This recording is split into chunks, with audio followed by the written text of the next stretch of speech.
在上集中，我们已经学习了建筑工程经常使用的木材种类，包括原木和胶合板，以及常用木工工具和机具的操作知识。本集将介绍木结构工程以及建筑模板工程中木工应该掌握的模板技能和内脚手架技能。一、木结构工程。一、梁柱式木结构。梁柱式木结构一般采用间距较大的且横截面也较大的木构件组成。这种房屋结构通常采用实木、胶合木等材料制作梁、柱、檩条等。用实木面板作为楼盖与房盖的副板。我国传统木结构建筑由立柱、横梁、顺檩等主要构件建造而成，各个构件之间的连接以毛榫相吻合，构成富有弹性的框架。这种结构有很多优点。首先，承重与维护结构分工明确，由于墙体不承重，赋予建筑物很大的灵活性。毛榫连接施工法是梁柱式木结构体系的传统做法，一般利用大型的手工砍伐的树木，将构件刨削成型后结合在一起，用木销子或仅利用节点的几何形状固定连接。这些连接方式包括基本毛榫连接点、燕尾节点、斜尖毛榫节点和镶嵌毛榫节点等。二、三角屋架木结构。三角形屋架由上弦，又称人字木，下弦又称大驼，斜杆、竖杆又称拉杆等杆件组成。斜杆和竖杆统称为副杆，上弦、下弦、斜杆用木料制成，竖杆同木料或钢材支撑。木屋架安装顺序为：准备工作、放线、加固、起吊、安装、设置支撑、固定。准备工作包括清除保险螺栓上的脏物，检查其位置是否准确，墙顶上的木垫块做好防腐处理。放线作业是在墙上测出标高，然后找平弹中心线。加固作业是在起吊启用木杆将上弦水平加固，保证在垂直平面内的刚度。在第一品屋架吊上后，立即用线锤找中找直，用水平尺找平，无误后初步上紧螺母，同时起吊后面的屋架。为了防止屋架侧倾，保证受压弦杆的侧向稳定，在屋架之间要设置垂直支撑、水平细杆和上弦的横向支撑。屋架安装校正完毕，应将屋架端头的锚固螺栓螺母全部上紧。二、木模板的施工方法。结构木模板工艺顺序：木带配料尺寸计算，木带放样及制作，模板钉制，内模板安装，绑扎钢筋，外模板安装，浇筑混凝土，拆模。操作工艺要点：木带配料尺寸计算。结构模板的背面需用木带将模板圈箍加固。木带材料的长度和宽度一般通过计算确定。内外模木带规格确定以后，就着手配备相应木料。木带放样及制作，利用纤维板和平直木条划线、锯割、报销可得木带。模板钉制，相邻木带应错位，且两者之间应留2到3毫米的空隙。在钉制模板时，模板的宽度及弦边长应比计算的数字窄1到2毫米。模板安装与钢筋绑扎。首先，放样弹控制线。然后按线拼装，支撑固定内模板。内模板安装固定后，即可绑扎钢筋。钢筋绑扎完成后，进行外模板安装，内外模对称加固。常用的加固措施有：斜撑固定和用10至16毫米钢筋绕箍，绕箍钢筋与竖向尾领间的空隙应加木楔楔紧。另外，也可采用对拉螺栓连接内外模，有防水要求，需在对拉螺栓上设置止水片。浇筑混凝土和拆模，混凝土浇筑应遵循分层浇导原则，拆模时应先拆外模，后拆内模。3、组合钢模板施工方法。组合钢模板主要由钢模板和配件2部分组成。施工工艺设计一般包括下列内容：施工段的划分，根据流水施工，划分钢模板施工作业段，用文字或单线简图表示施工段的位置和编号。模板位置平面图，它是模板施工的总布置图，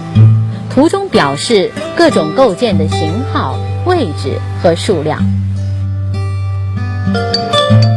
钢模板配板图，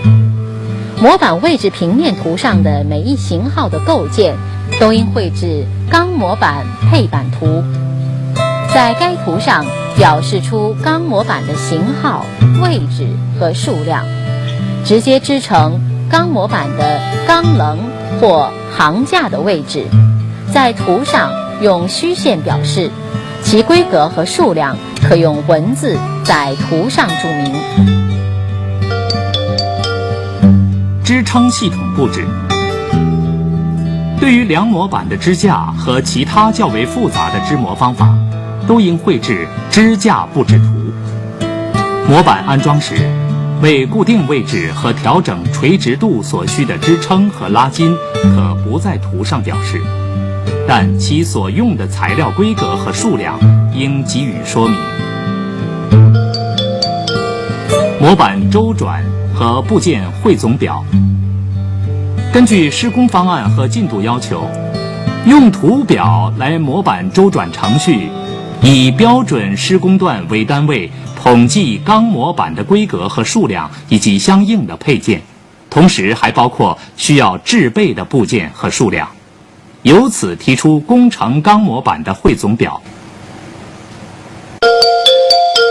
施工设计说明，钢模板工程的施工工艺设计说明，除介绍工程概况外，还应该包括模板设计时取用混凝土最大测压力值、特殊荷载的数值、模板特殊部分的装拆要求、预埋件的固定方法和特殊结构的质量要求、技术措施等。在钢模板的施工工艺设计中，最主要的是钢模板的配板设计和支撑系统的配置设计。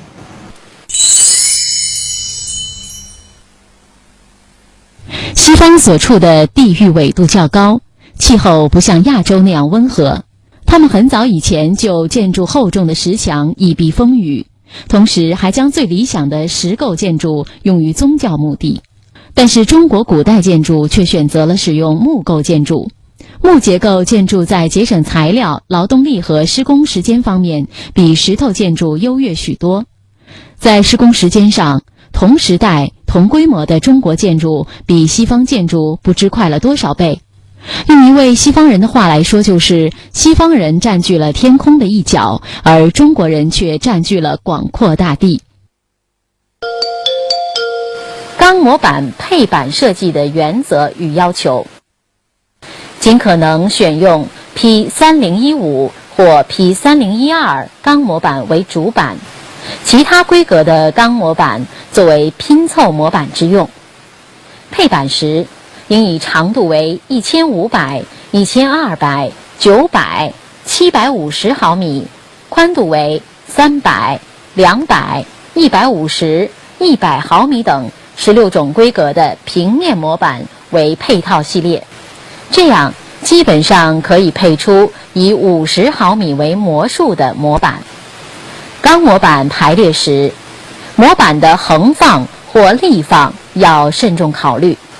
一般应以钢模板的长度沿着墙板的长度方向、柱子的高度方向和梁的长度方向排列。要合理使用转角模板，仰角模板宜用在长度大的转角处，柱头、梁口和其他短边转角部位可用方木代替阴角模板。一般应避免钢模板的边类直接与混凝土面相接触，以利拆模。绘制钢模板配板图时，尺寸要留有余地，一般4米以内可不考虑，超过4米时，每4至5米要留3至5毫米。调整的办法大都采用木模补齐，或安装端头时统一处理。织成系统配置设计的原则与要求。钢模板的织成跨度，钢模板端头缝齐平布置时，一般每块钢模应有2个织成点。当荷载在每平方米50千牛以内时，织成跨度不大于750毫米。钢模板端头缝错开布置时，织成跨度一般不大于主规格钢模板长度的80%，计算荷载应增加1倍。钢棱的布置，内钢棱的配置方向与钢模板的长度方向相垂直，其间距按荷载确定。荷载在每平方米50千牛以内，钢棱间距常采用固定尺寸750毫米。钢棱端头应伸出钢模板边类10毫米以上，以防止边类脱空。外钢棱承受内钢棱传递的荷载，加强钢模板结构的整体刚度，并调整平直度。支柱和对拉螺栓的布置时，钢模板的钢棱由支柱或对拉螺栓织成。当采用内外双重钢棱时，支柱或对拉螺栓应织成在外钢棱上。为了避免和减少在钢模上钻孔，可采用连接板式钢拉杆来代替对拉螺栓。同样，为了减少落地支柱数量，应尽量采用行架织模。在织成系统中，对连接形式和排架形式的支柱应适当配置水平撑和剪刀撑，以保证其稳定性。在学习了木模板和钢模板架设和支护技术之后，还应该了解一些内脚架搭设的知识。因为现在越来越多的工程都把内部脚手架的搭设工作交给木工承担了，这也许是因为很多内脚手架都用来支护井字楼板的木模板的原因。4. 内脚手架的搭设。内脚手架中使用最多的是碗扣式脚手架，又称多功能碗扣型脚手架，是采用定型钢管杆件和扣碗接头连接的一种成插锁固式多拉杆脚手架，是我国科技人员在20世纪80年代中期根据国外的经验开发出来的一种新型多功能脚手架，具有结构简单、轴向连接、力学性能好、承载力大、接头构造合理、工作安全可靠、拆装方便高效、操作容易、构件自重轻、作业强度低、零部件少、损耗率低、便于管理、易于运送、多种功能等优点。碗扣式脚手架在操作上免去了工人拧紧螺栓的过程，它的节点构造完全是杆件和扣件的旋转、承插、长扣啃合的，只要安装到位就达到目的，不像扣件式脚手架人工拧螺栓，紧固程度靠工人用力的感觉来完成，这对脚手架结构的本身安全克服了人为的感觉因素，更能直观地体现脚手架作为一种临时结构的安全性。碗扣式钢管脚手架组架构造与搭设。